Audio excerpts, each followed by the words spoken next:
Hey there, money movers. Ever found yourself needing to send cash quickly between banks without the hassle of checks or wires? That's where Zelle comes in. It's a super convenient app that lets you transfer money directly from your bank account to someone else's in minutes. In this video, we'll walk you through the basics of using Zelle step by step, so you can start sending money like a pro. First things first, make sure your bank supports Zelle.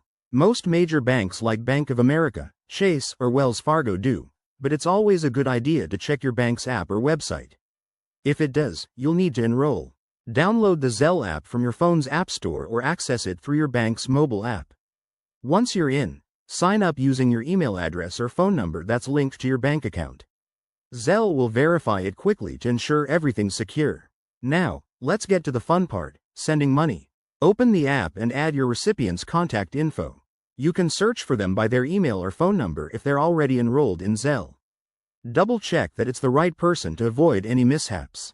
Next, enter the amount you want to send and add a memo if you'd like dinner split or birthday gift. Review the details and hit send. Boom! Your money is on its way. Typically, it arrives in minutes, but it could take up to a few business days depending on the banks involved. Remember, Zelle is free for most transfers, but watch out for any potential fees from your bank. Oh, and security is key here.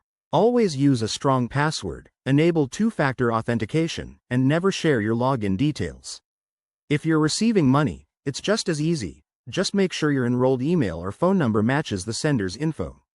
Zelle is a game changer for quick payments, but always verify transactions to keep your funds safe. There you have it.